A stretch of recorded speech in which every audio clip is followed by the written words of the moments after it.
দর্শক, চট্টগ্রাম জেলা থেকে মন্ত্রী প্রতিমন্ত্রী হয়েছেন দুজন। এ নিয়ে সাধারণ মানুষের প্রতিক্রিয়া জানবো। আমাদের সাথে এই মুহূর্তে যুক্ত হচ্ছেন সহকর্মী ইবেন মীর। ইবেন,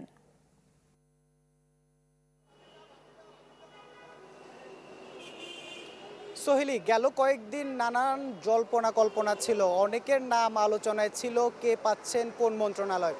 সব জল্পনার অবসান ঘটিয়ে আজকে যেহেতু দুইটি মন্ত্রণালয়ের দায়িত্ব চট্টগ্রাম জেলার দুইজনকে দেয়া হয়েছে, তার মধ্যে অর্থমন্ত্রী দায়িত্বে, অর্থ পরিকল্পনা মন্ত্রীর দায়িত্বে আমির খসরু মাহমুদ চৌধুরী তিনি পেয়েছেন, আর পার্বত্য চট্টগ্রাম বিষয়ক প্রতিমন্ত্রীর দায়িত্ব পেয়েছেন মীর হেলাল।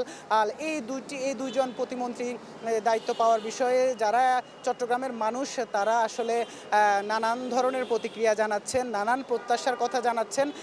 তারা বলছেন যেহেতু বিগত সময়ে বিএনপি সরকারের আমলে 91 সাল এবং 2001 সালে চট্টগ্রাম থেকে এর থেকেও বেশি, এবার দুজন ছিল, তখন কিন্তু এরও বেশি সংখ্যক চট্টগ্রামের মন্ত্রী প্রতিমন্ত্রী ছিল, সেই জায়গায় এবার কম হয়েছে, সেই বিষয়টি সেই জায়গায় কিন্তু তাদের কিছুটা আক্ষেপ রয়েছে।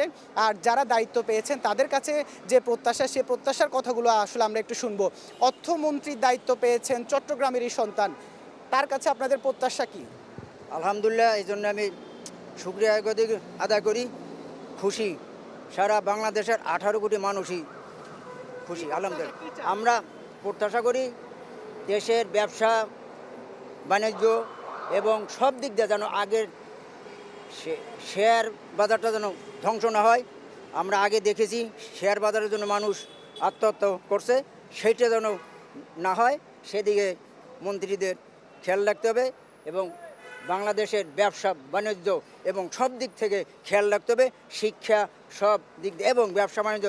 রাস্তাঘাটে যারা আছে গরিব দুঃখী মানুষ, ওরা আপনার ঋণ নিয়ে আপনার ব্যবসা করতে সারা বাংলাদেশে, এদেরকে একটা আমরা যদি একটু আপনার কাছে জানতে চাই যে একজন প্রতিমন্ত্রীও আছেন, একজন অর্থমন্ত্রী, কি প্রত্যাশা তাদের কাছে? আমাদের কাছে প্রত্যাশা হচ্ছে প্রতিমন্ত্রী যিনি হয়েছে পার্বত্য চট্টগ্রামে, তাদের থেকে আমাদের অনুরোধ, পাহাড়ে যে হাঙ্গামাগুলো হয় এগুলো যেন না হয়। পাহাড়ে যখন শান্তি থাকে, আমরা সমতলে যখন শান্তিতে, আমরা এটাই চাই।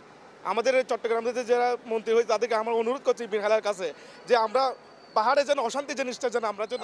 অসংখ্য ধন্যবাদ। আমরা শুনছিলাম আসলে এই ধরনের নানান প্রত্যাশা, যেহেতু আজকে মাত্র নাম ঘোষণা হয়েছে, সামনে আরও আসলে তাদের প্রতি প্রত্যাশা সেটির পাল্লা আরও ভারী হবে। সোহেলি,